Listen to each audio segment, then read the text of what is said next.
But it's the little things that make the difference. A lot like airplanes. Have you noticed that with exception of our favorite airline, Spirit, most airlines are white. You got Spirit that breaks the mold and paints theirs yellow, but most airlines are painted white.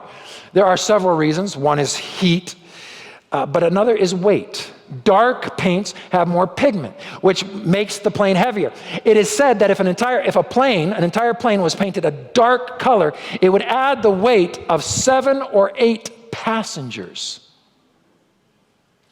You know what that means? They've got 8 passengers who aren't paying because it's just paint on the outside of the plane. So the airlines have gone white. In 2018, United Airlines switched their in-flight magazine to a lighter paper. All they did is saved an ounce per magazine, just an ounce. Over the plane, it was 11 pounds. The entire plane, they saved 11 pounds. You take that over the course of a year and their entire fleet, and they saved 170,000 gallons of fuel, or $300,000, just by taking an ounce off of every magazine. Back in the 1980s, the CEO of American Airlines decided, this was back when you got food, right? You got a little meal on your 3-hour plus flight. And the CEO, Robert Crandall, decided to take an olive off of every salad served. American Airlines saved $40,000 in olives in 1 year. Do little things matter? Sure. Probably the funniest, well, maybe funny, except if you've ever had to do it. Japanese airline El Nippon Airways, in 2009. It was a short-lived request, but they requested their passengers use the loo before boarding, estimating that they reduced their carbon emissions by 5 tons each month with a plane full of empty bladders. Little things add up. Here, Daniel lays out an example to the final generation, the ones who will build the rock, the ones who are part of that expanding kingdom. He says, they are faithful in every detail they can be. There's not one thing that they pass over as, oh, that's the little. I don't bother with that. They are faithful in the details. They have resolved, they have purposed in their hearts. They will not defile themselves, even with a portion of the king's delicacies. Lesson number 1, Daniel 1 tells us that final generation will be steeped in conflict, but behind the scenes is Adonai working out his way.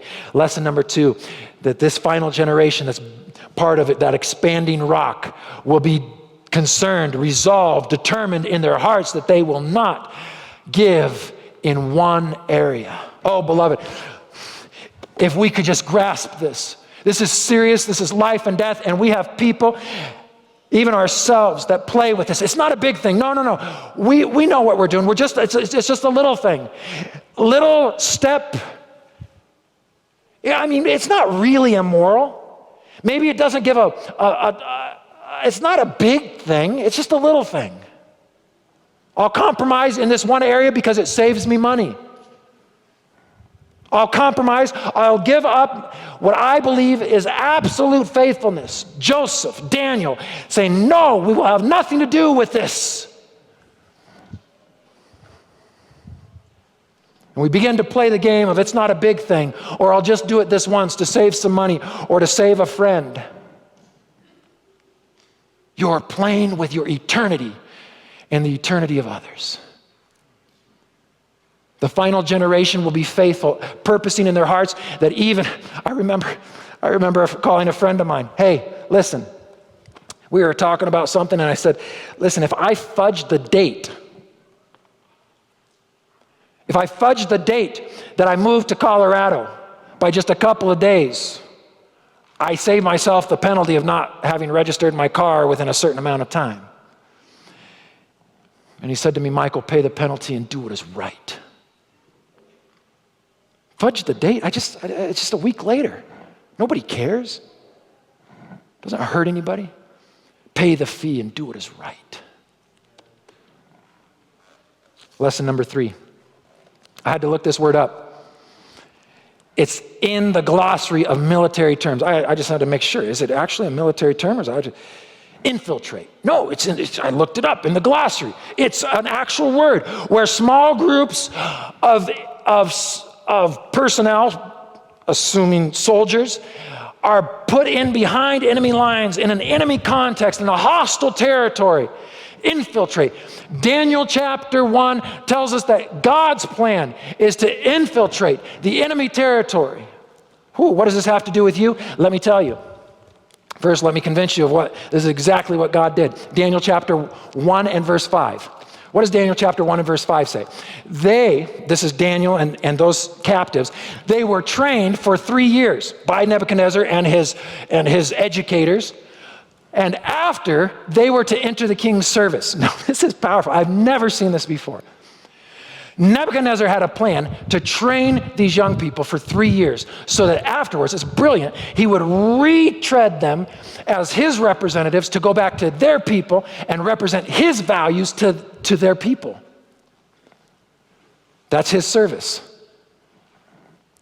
God says, I'll allow it. We would be scratching our heads saying, God, you can't. Those are our young people that are going to be trained in the Babylonian ways. It's going to destroy them. God says, I'm still Adonai. He allows them to go into this training. Now, look at verse 17. Because of their faithfulness, because of their absolute resolve to be obedient and to be faithful to God, God could use them. Verse 17. To these 4 young men, the ones who had determined to be faithful in the little things, God gave them knowledge and understanding of all kinds of literature and learning. Who was their actual educator? God. Nebuchadnezzar had this whole thing where he was going to educate these young people. God says, fine, I'll allow that. It's going to put them in enemy territory. But because of their determined faithfulness to him, I will be their educator behind the scenes. I will be the one whispering in their ears, shh, this is actually the truth. Nope. I will train them. I will educate them. God was their teacher. And now listen, look at verse 19. What happened? They served the king.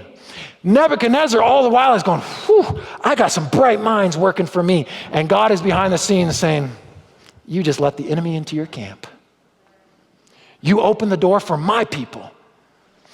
You see, what Jesus later said in the New Testament, the gates of hell will not prevail against the church.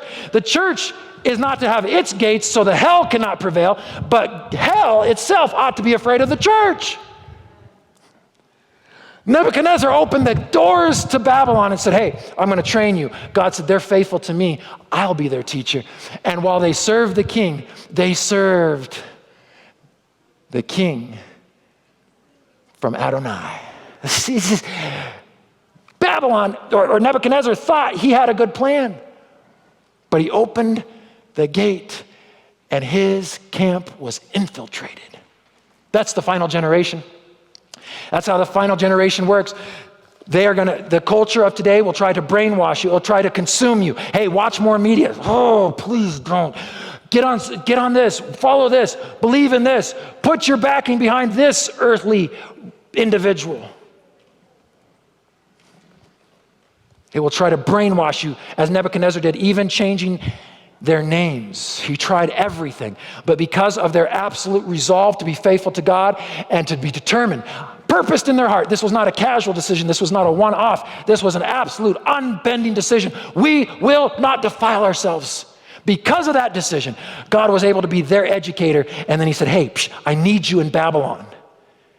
You're the spies that I'm going to use. What does this have to do with us? What does this have to do with us? That stone, the Aramaic term crush, dikak, the Aramaic term, it means that it will grow sometimes imperceptibly. That means God is building this kingdom, this rock. It's growing. In the days of those kings, God will set up his kingdom, and that rock is expanding. And the world is going to look on and say, how is it working? We'll kill you. We'll punish you. And yet you continue to expand. You can't build a group together on a love for God. That doesn't work. You've got to have might. You've got to have power, politics. And somewhere behind the scenes, Adonai saying, no, I'll just use faithful boys and girls, faithful men and women. And they will infiltrate the enemy camp. What Nebuchadnezzar thought he was doing, God used for his advantage.